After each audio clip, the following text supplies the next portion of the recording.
Welcome NS के study में दोस्तों आपका स्वागत। आइए अपन जानते हैं क्यू आवेश तथा एम द्रव्यमान के वृत्ताकार मार्ग पर घूमते हुए कण के लिए मान ज्ञात करना। एक कण है जो घूम रहा है, उसका मान किस प्रकार से ज्ञात करते हैं।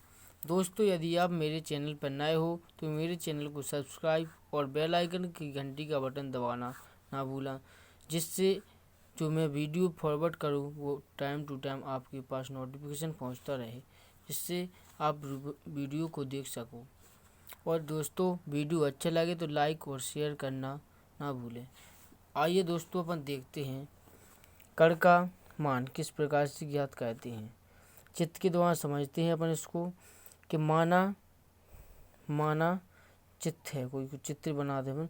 माना क्यू आवेश ए, माना क्यू आवेश होगा। माना क्यू आवेश का एक समान कोणीय वेग एक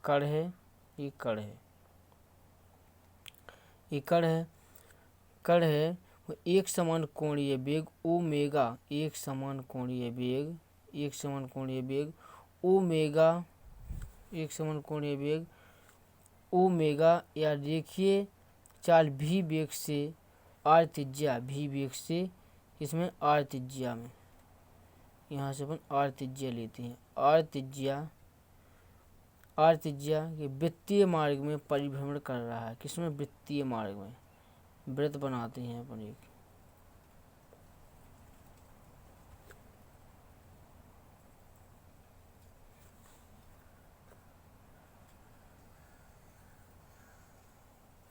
वृत्तीय मार्ग में परिभ्रमण कर रहा है अथवा या घूर्णन कर रहा है। ये क्यू आवेश है जो इस प्रकार से घूर्णन कर रहा है और किसकी स्पीड से? ओमेगा या भी वेग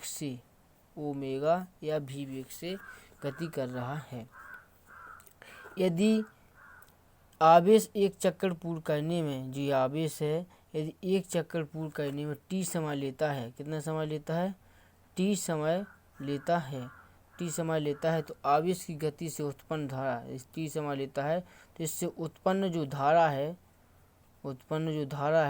धारा I बराबर क्या होगा? आवेश अपॉन समय, या इसको लिख सकते हैं I बराबर क्यू अपॉन टी। लेकिन ये जो कण है वो एक एम द्रव्यमान, जो कण है स्वतंत्र अवस्था में एम द्रव्यमान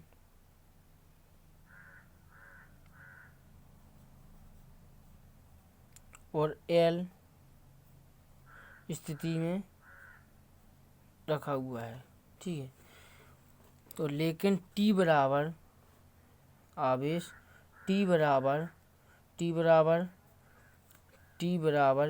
आवेश कितना है?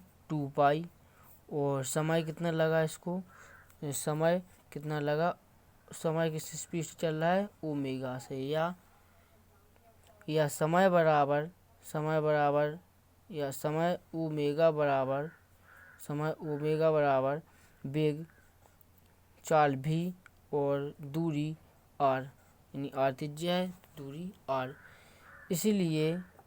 इसीलिए समय बराबर जो आवेश है, आवेश q वो 2 पाई r, और जो दूरी है जो चाल है वो चाल कितनी है? v। इस प्रकार I बराबर इसका मान इस सूत्र में रखेंगे तो I बराबर कितना बनेगा? Q, और T की जगह मान रखेंगे 2 पाई R अपॉन V। इस प्रकार से रखेंगे अपन 1, इसका मल्टीप्लाई करके बनेगा क्यू भी अपॉन 2 पाई R। इस प्रकार से परिभ्रमण इस प्रकार से परिभ्रमण अथवा घूर्णन करता हुआ आवेश एक धारा लूप की भांति व्यवहार करता है। जो परिभ्रमण कर रहा है एक धारा लूप की भांति व्यवहार करता है, जिसका क्षेत्रफल ए होता है। जिसका क्षेत्रफल ए बराबर क्या होता है, पाई आर स्क्वायर। जब लूप परिभ्रमण कर रहा है किस प्रकार से कर रहा हो, एक लूप की भांति व्यवहार कर रहा हो, तो इसका क्षेत्रफल ए बराबर पाई आर स्क्वायर होता है। आवेश की कक्षा का क्षेत्रफल, जो आवेश है क्यू आवेश की कक्षा का क्षेत्रफल ए है। इस धारा लूप को एक चुंबकीय द्विध्रुव के तुल्य माना जा सकता है। जो आवेश है इस आवेश को एक चुंबकीय द्विध्रुव के तुल्य माना जा सकता है, जिसका चुंबकीय आघूर्ण एम्पीयर के नियम अनुसार लूप में धारा तथा लूप की धारा के प्रभावी क्षेत्रफल के गुणनखंड के बराबर होता है। अर्थात जो धारा का लूप बनेगा तुल्य चुंबकीय द्विध्रुव का चुंबकीय आघूर्ण होता है, जो एम क्या है, एम बराबर एम चुंबकीय आघूर्ण है। एम क्या है, चुंबकीय आघूर्ण है। जो एम बराबर चुंबकीय आघूर्ण है, जो एम बराबर लूप में धारा का लूप में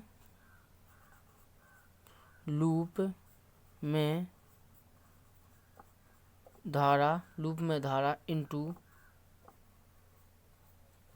लूप का प्रभावी क्षेत्रफल, लूप में धारा एवं लूप का प्रभावी क्षेत्रफल।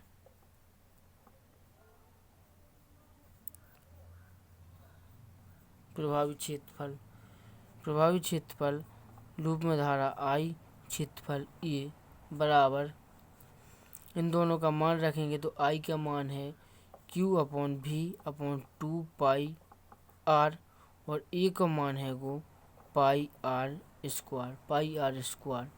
इस जो मल्टीप्लाई करने पर ही बनेगा QV/2 पाई, क्योंकि एक आर से एक आर कैंसिल हो जाएगा।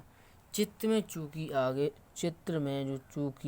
आवेश Q की गति वामावर्त है, जिसकी जो गति है किस प्रकार है, वामावर्त है। अतः धारा का लूप ऊपरी सिरा, जो धारा का लूप है इसका ऊपरी सिरा उत्तरी ध्रुव और निचला सिरा दक्षिणी ध्रुव की भांति व्यवहार करेगा। ये लूप है, ऊपर का सिरा उत्तरी ध्रुव, नीचे का सिरा दक्षिणी ध्रुव की भांति कार्य करेगा, जिसके फलस्वरूप चुंबकीय आघूर्ण की दिशा लूप की कक्ष के अनुदिश बराबर होगी। जो लूप की दिशा होगी अनुदिश बराबर होगी। यदि आवेश या आवेशित कण का द्रव्यमान m, आवेश या आवेशित कण का द्रव्यमान m है, इसका कण का द्रव्यमान कितना है, m है, तो आवेश का घूर्णन या परिक्रमण अक्ष के पश्चात कोणीय संवेग के नियम से प्रस्तावित होगा। कोणीय संवेग L बराबर mr इंटू v या L का मोड लेंगे mvr।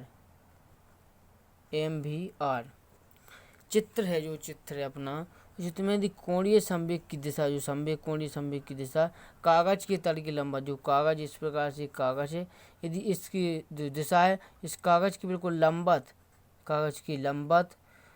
बाहर की ओर होगी, जो कागज के तल की दिशा कागज की लंबवत बाहर की ओर होगी, तो इसको m बराबर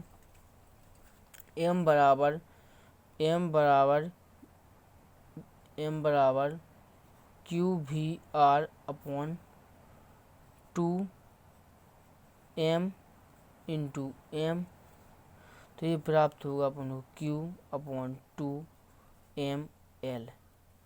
वेक्टर के रूप में सिद्ध करना है, यदि वेक्टर के रूप में तो m वेक्टर बराबर Q/2ml मोड है। उपरोक्त समीकरण से स्पष्ट है कि आवेशित कण के कोणीय संवेग, जो आवेशित कण है इस आवेशित कण के कोणीय संवेग तथा चुंबकीय आघूर्ण में संबंध बताता है। यदि धनावेशित कण हो, जो अपना कण है वो धनावेशित कण के लिए चुंबकीय आघूर्ण तथा कोणीय संवेग दोनों दिशाएं समान होनी चाहिए। ये धनावेशित है तो चुंबकीय आघूर्ण और कोणीय संवेग की दोनों की दिशाएं समान होनी चाहिए। जबकि ऋणावेशित कण है, यदि अपना जो कण है यदि ऋणावेशित है तो दोनों की दिशाएं चुंबकीय आघूर्ण और कोणीय संवेग की दिशा विपरीत होनी चाहिए। यही कण का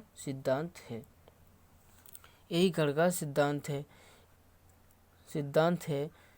समीकरण 3 जो समीकरण है इसको 3 मान सकते हैं, इसको 2, उसके पहले वाला को 1। यदि समीकरण में जो समीकरण में Q/2m आवेशित कण है तो चुंबकीय आघूर्ण उसके लिए संबंध निष्पत्त कहता है। इसे जायरो चुंबकीय अनुपात भी कहते हैं। थैंक यू दोस्तों।